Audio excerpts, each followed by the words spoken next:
this is Russ. Yeah, I'm back out on the road again. Yeah, what am I riding today?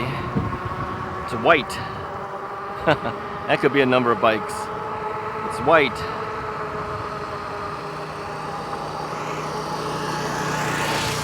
It's considered a mid-step bike. Yeah, it's the Magicycle Cruiser. Yeah, this was the very first review bike we ever had.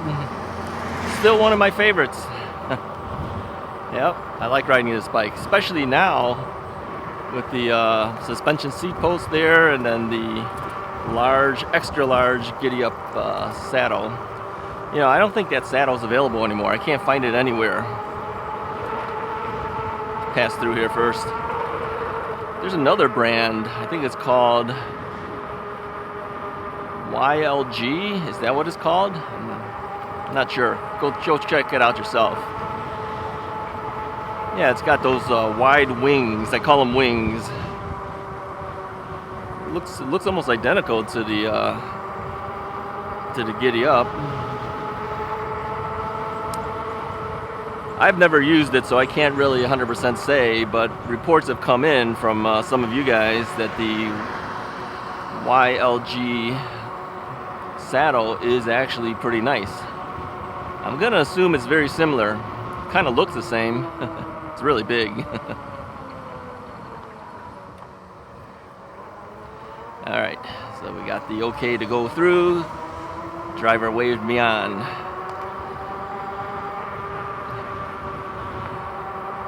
So where are we headed today? I don't know. I never know. I just want to get out. I was waiting for this battery to charge up. I put on the standard cruiser battery. I have a 20 amp hour battery from them, but I put on the 15 amp hour that normally comes with this bike. Now, last time I took out the bike, I didn't charge it up. It's been my norm lately. I have not been charging up the batteries and just charging them up when I needed it. So it kind of pushed me further back because I guess I discharged it more than I thought it would be. So it's 10:42 right now. What was the temperature here? Let me see. 74 degrees. It's gonna get a little warmer than that. But we got a nice breeze going on, so it's helping out. Still, I have my long sleeve UV protection shirt on that my daughter and son-in-law gave me. Yeah, they gave me a black one and a gray one. I finally broke out the gray one and started using the gray one too. Alright.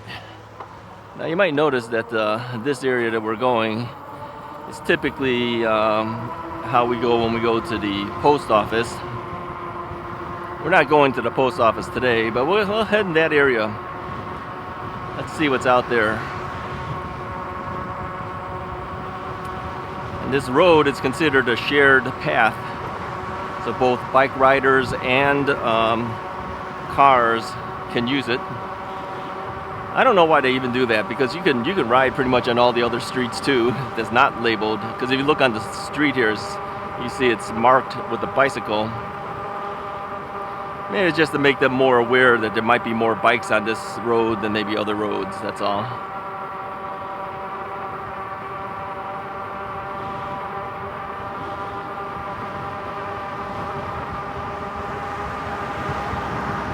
Usually when I ride on these streets, I'll take a third of the lane.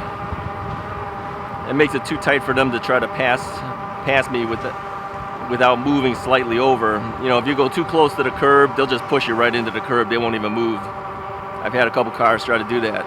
You take a third of the lane, they got no choice. They can't get their car between you and the same lane. They got to move over to the left then. Cars hate it, but it's a little safer for you in the long run. Of course, if there's a driver who's not paying any attention, can't even see anything in front of him, he's not, you know, maybe he's texting and driving, then he'll hit you.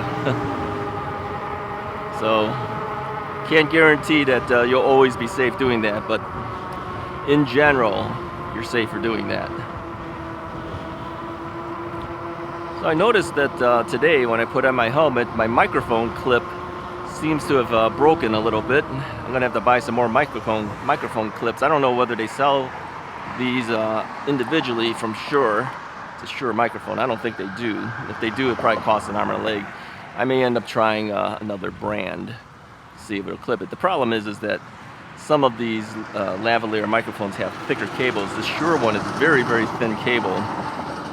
And for the clip to hold it, it's got to be able to handle these thin wires. Otherwise, it's expecting a thicker wire, and that's not what this microphone is.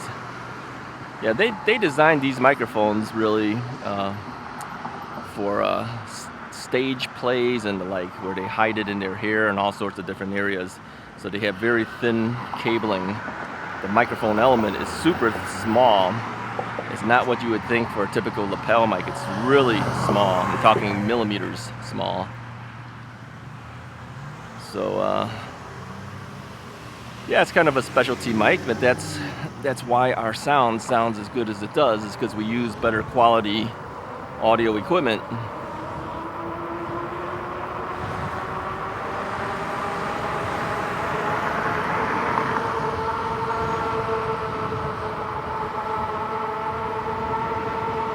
So anyway, there's quite a bit of wind hitting us now. So hopefully the microphone's set up so that at least it doesn't create too much wind noise for you. One of the main reasons why I bought this particular microphone is because it has a very good noise rejection with their windscreen. Windscreen's kind of big though. It's a big circular ball. Each one of those are like $4.50, something like that. For a little piece of foam. Crazy. But I tried other ones and they don't work. Got to get the exact one from them to really reject all the wind noise. But the wind is, like I said, typically it's so loud that I can't even hear myself talking. That's why sometimes I mispronounce things when I'm talking, is because you know, when you can't hear yourself talk, you don't know what you sound like, and you're just hoping it comes out properly. Yeah, I had a car behind me. He's been behind me the entire time. I think he's just pacing me. He just wants to see how fast I'm going. Well, we're doing around 23 miles an hour, something like that. Speed limit is 20, strictly enforced. I don't know who's doing this enforcing here. I don't see any people.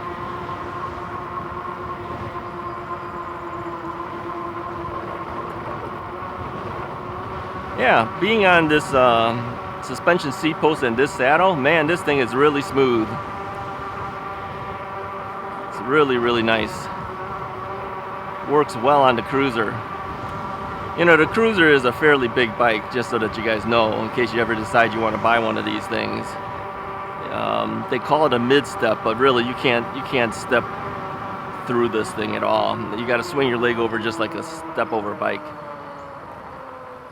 It's too high up, really. That's the thing. So, yeah, I would suggest that you got to be at least 5'10" or higher, and with an inseam of at least, say, 31 inches or more. Because even for me, 31 inches, 30 and a half to 31 inches, my inseam, it still seems a little tight when I hop off the bike. I usually lean the bike a little bit to one side when I hop off.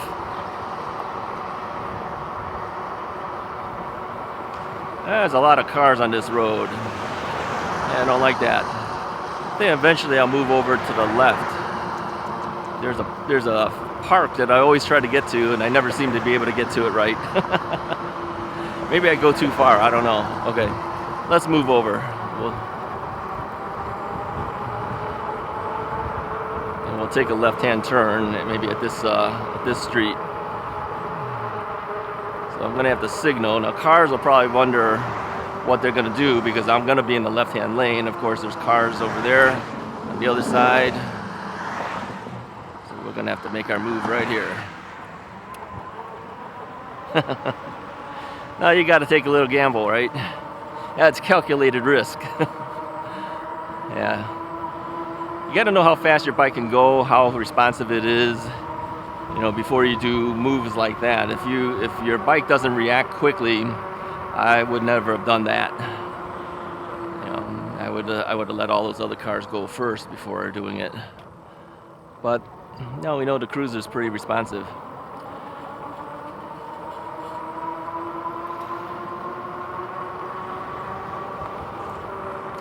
Well, recently I had my neighbor had asked. I guess she had a coworker that was looking for a bike, and I guess he watches RUSSISRIGHT too. Hello to you if you are that person.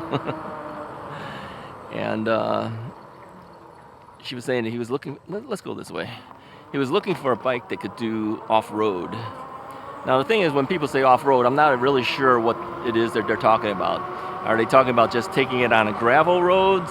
Are they talking about doing mountain biking? I'm not really sure. So not knowing that, not knowing how tall or physical size the person is or anything, I had to take my best guess at what bikes would be best suited for them. So I mentioned that maybe something like the,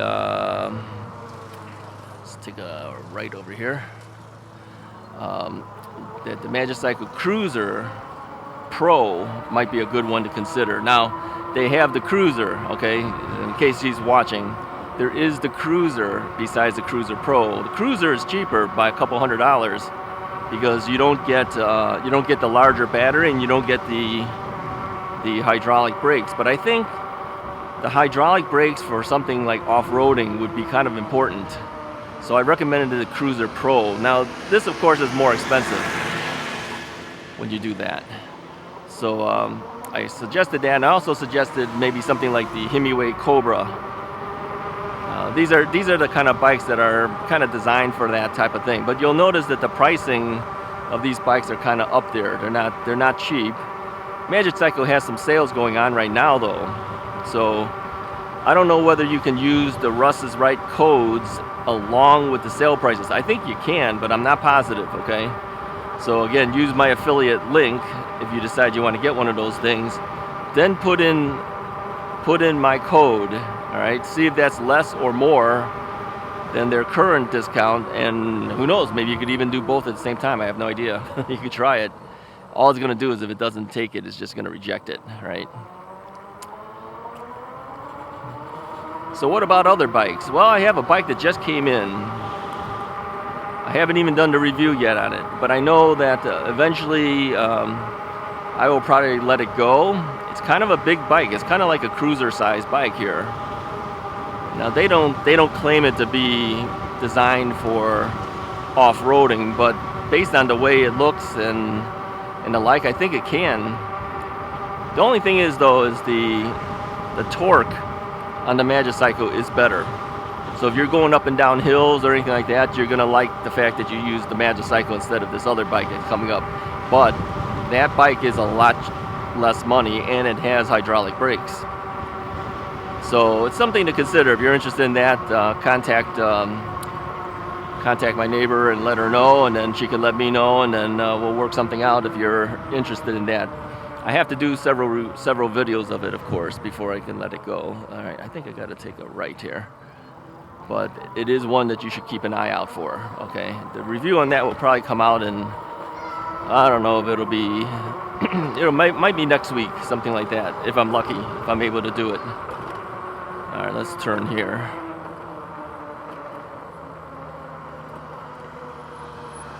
I don't think this is where I usually want to go in, but it's always been an area where I could never figure out which way to go. Yeah, we'll do it anyways though. This part here is just a park district. The other part is also, but you could ride around the area. I just don't know where that kicks in comparison to this. This is part of it. So yeah, you have to kind of look for bikes that are designed for what you're hoping to do. You know, if you're hoping to take it off-road, or you're hoping to do whatever. I don't know if you can go through here. Let's go through this way. Let's see where this takes it. I think it's a dead end up there. Let's see. Yeah, you got to find bikes that fit what you want it to do. I mean, if you're just going to ride the streets, then certain bikes might be overkill. some people feel that the bikes that I ride is overkill. But yeah, this just kind of dead ends. All right, let's just turn around here. And then other bikes make more sense to use for certain applications. But I think, you know, when someone talks about off-roading or gravel or whatever thing you plan to do, well, I think they've closed that off too. Look at that. They put a, okay, I think what they did is they striped everything. All right. I know you guys can't see it too well on the GoPro, but yeah, they put a barrier tape there. So I don't want people going over the striped areas. All right, out again we go. See, I could never get through. I mean, it's like, if it's not one thing, it's another thing that stops me from getting to the area I want to get to. Yeah, when people talk about off-roading, I think heavier duty is going to be abusing the bike a little bit more, right? I mean, if you're on level ground like what I'm riding right now, short of that speed bump, it's pretty easy for almost any bike at that point.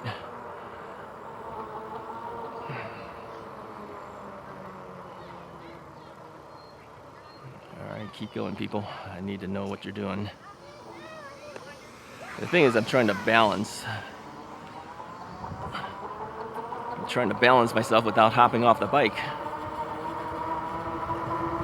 All right, now here, they want you to be over on this bike lane to let the cars through. The only problem with these bike lanes, they'll push you right into the curb too. A lot of cars don't pay much attention to it.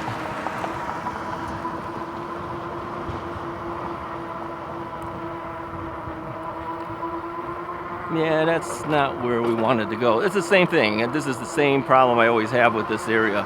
Maybe it's further down the other way.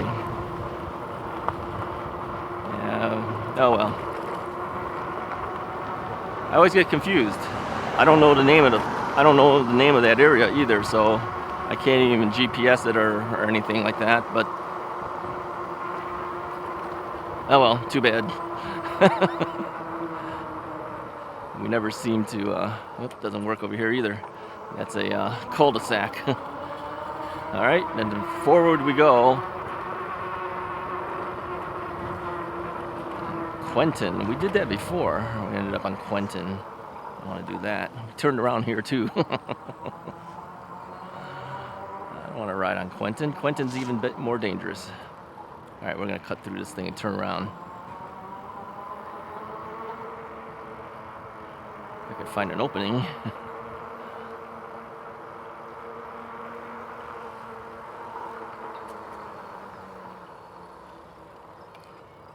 Cut around.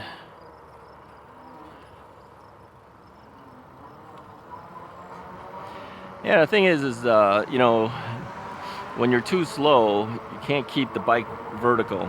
You tend to tip over, right?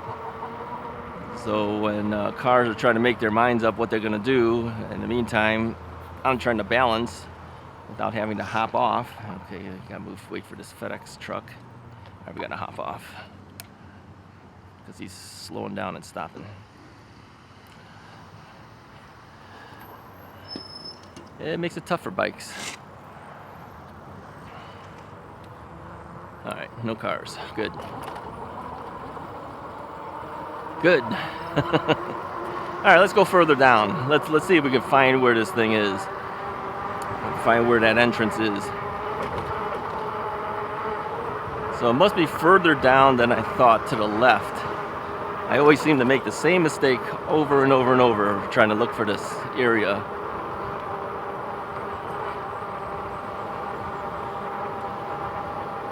So yeah, pick a bike that fits what you're wanting to do.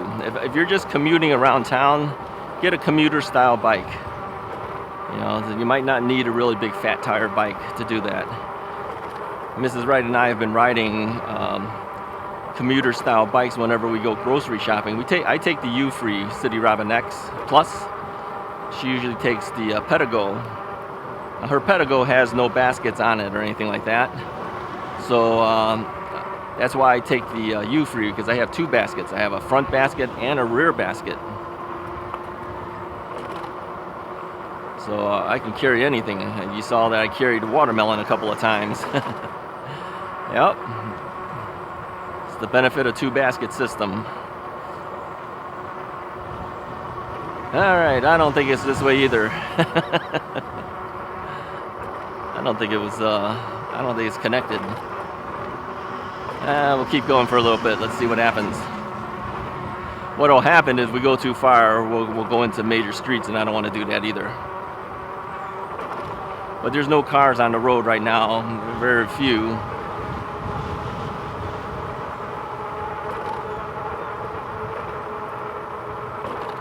Aha! I think this is it.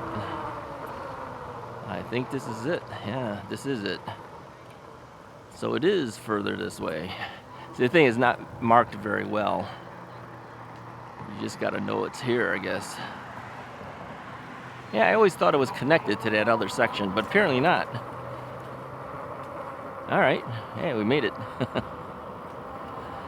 Seems to be an ongoing theme with me. Can we make it there or not make it there? We made it this time.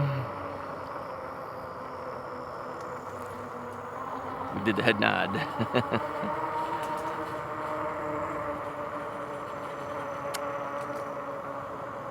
Alright, I'm at 83%. I had 100% on the battery, simply because I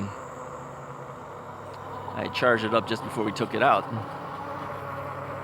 But again, I've been throttling and been going kind of fast. Some of the roads, that'll eat up some of your battery. If you pedal it, it won't as much.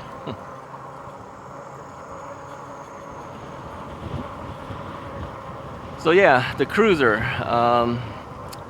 Think of this as really a step-over bike. They call it a mid-step, but in reality, come on, it's kind of hard to. It's kind of hard to step through it.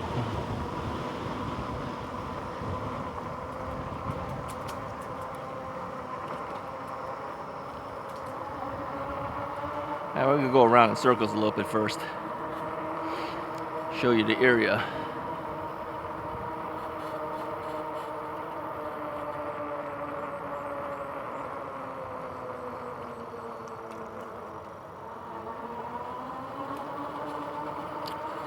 Yeah, I always wonder about these leashes that some of the people have. If they can really control their dog if the dog decided to take off. The leash is so long that I think it would be difficult to do that. Kind of thin too, because they're on these retractable things. And you got a huge dog. You put him on something like that. Can you really control that dog then? Kind of seriously doubt you can. All right, straight ahead gets you out, so we're gonna turn here, go around to where we started.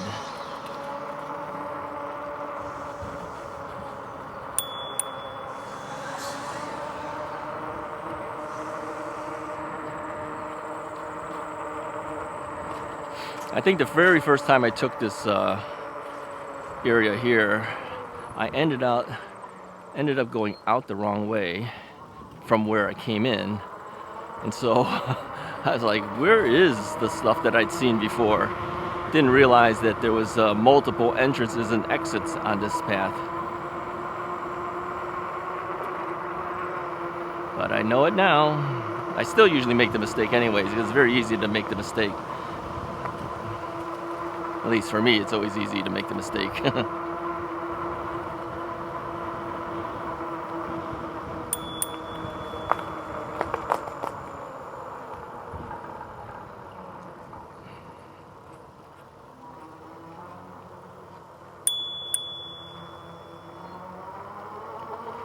Thank you. So yeah, there's a lot of walking paths here. Walking, is it considered bike path too? I don't know. It is for me now. Yeah, taking you to different places. I don't think we did this year. If we did, it was way early in the year. I think when I was first out here, it was the first time I saw a little snapping turtle walking across the road. It's kind of a small one. It wasn't really that big yet.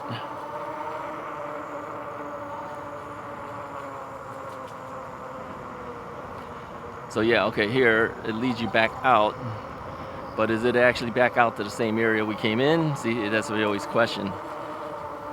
I believe it is, but I ended up at the other side, and then I was like, oh, I don't even recognize this area. I don't recognize the streets or anything.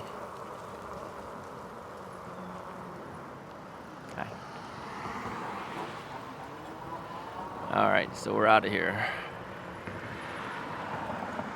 All right, and we gotta cross the street. Let's see how things look.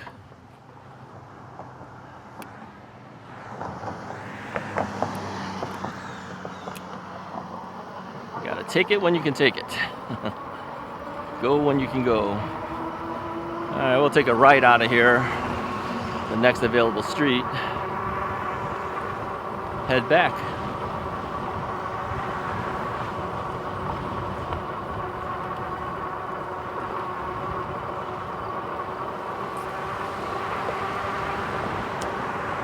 Where is the street? Is this a street? This is a street, so we're taking the street.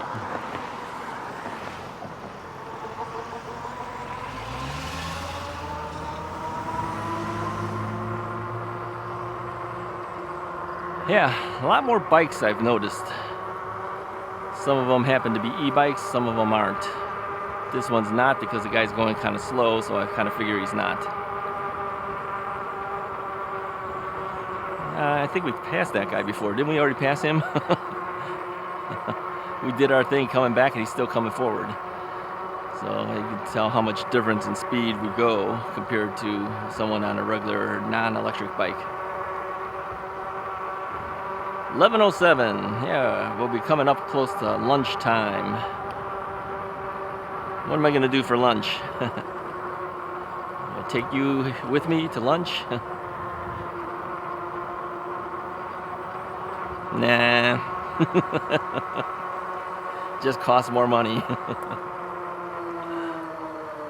Plenty of things to eat at home. Yeah, the cost of going out is a lot more than eating at home. I'm looking around too, by the way. I'm looking at houses to see if they got Halloween decorations up. Some of them have, some of them don't. Most of them don't.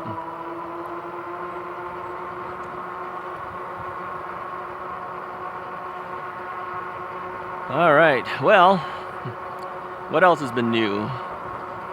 What else can I tell you that has happened recently? Oh, we went to Mrs. Wright and I went to a place called McAllisters Deli. You guys have that around your area? Yeah, they have it around us. She goes to a couple of them. And so we decided to go there for dinner last night. So we had this this kid help us out taking the order. I'm going to say he's probably early 20s at best. 18, 19 even maybe. I don't know. He seemed kind of young. Well, you know, on the apps, you know, when you have these various food establishment apps, they give you deals, right? So I said, hey, I got one here. It says get 25% off. Order something, get your second entree for 25% off. Not a huge discount, but hey, is the discount's better than no discount? So we showed it to the guy on the app. He says, yeah, you can use that. And then my wife says, can we use the AARP discount as well? He goes, sure. I don't know if he was technically allowed to do a doubling up of it, but he did. And then Mrs. Wright had something else for a free cookie. He goes, hey, can we get a free cookie? He goes, sure. We got all this stuff, all the discounts, free cookie, the whole thing. So anyways, my wife was so impressed with him that even after getting our food and we've been eating there, we basically finished our salads. We both had salads. They have great salads too, by the way. Big ones too. I got the Southwestern something salad. And Mrs. Wright got some other salad. I don't know what it is that's called. No, and we asked for, could you give us some extra salad dressing too? Because they usually only give you like, I think 2 little one of those little cup container things. They give you 2 of those. They gave us 3. Didn't charge us extra for it. Gave us so much stuff. She was so impressed with them that she goes, I'm going to give this guy a tip. So I don't know what our total bill was for that. You know, individually it probably would have been over $20-something. And she gave him a $10 tip. So she went up to the counter and somebody else was there, and she asked the guy or the lady. She says, "Can I talk to the other guy?" And he goes, "Sure." So she goes and gets him. I'm thinking, and we were thinking, he's probably thinking, "Oh no, they're going to complain about something." And she came over and says, "Oh, I like your service so much. Here's a tip for you." It made his day. He was shocked that he got the $10 tip. Yeah, it's quite a bit for something that didn't cost that much money, right? So yeah, she made his day.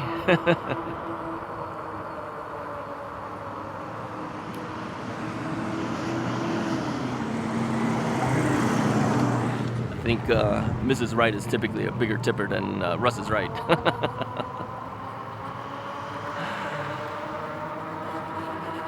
All right, people are waiting here at the train station.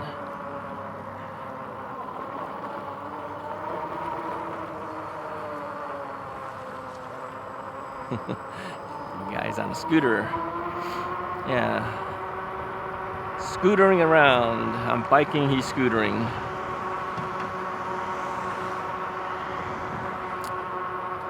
So anyway, that's all that's been happening here. I better pass through this as I can. I don't want to be stuck behind it. The thing is, if we get stuck behind it and there's no cars, it doesn't trigger the light for us. That's why sometimes you'll see when I see a yellow light coming up, I will speed through to get through it. I don't want to get stuck behind it. So yeah, that's the only thing that's been happening since the last time I talked to you guys. And I think tomorrow it might rain. It said that it had a certain percentage of potential rain. If it rains, we'll do an inside video. If it doesn't rain, we'll go back out. We got to get out as often as we can. As you know, I usually wait until the thing hits 70 degrees. If it's too cold, I don't go out. If it's too hot, I don't go out. But it's also dependent on whether it rains or not. If rain comes at a certain hour, then I will go out and try to beat the rain. So many factors come into play when I decide to go out or not go out. Here's a police vehicle. Yeah, a lot of the cop cars now are kind of not really marked. Yeah, you know, there was a time when the light bar would be on top of the patrol cars, right? Not anymore. Many of them are now dark colored cars. The bars are inside the vehicles now, so they'll kick it on. It's usually in the back of their vehicle, like on the ledge in the back window, right? They'll turn it on there. Many of them have SUVs now. Let's get a drink of water here. Hold on.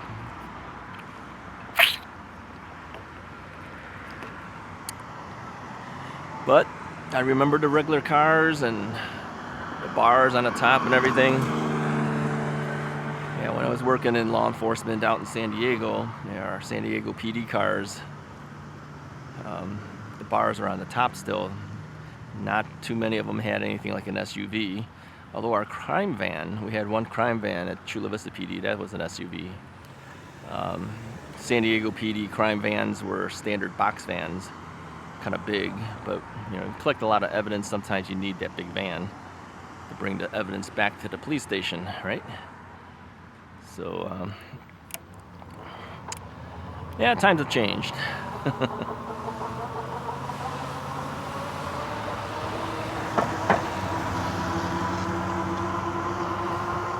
All right, I think what is today? Today Wednesday? Yeah, I think today's Wednesday. Well, I think we've covered pretty much everything that's happened up to this point, so I'm gonna let you guys go. Appreciate you watching the video up to this point. Continue watching because there'll be more things coming in the future. Talk to you guys next time.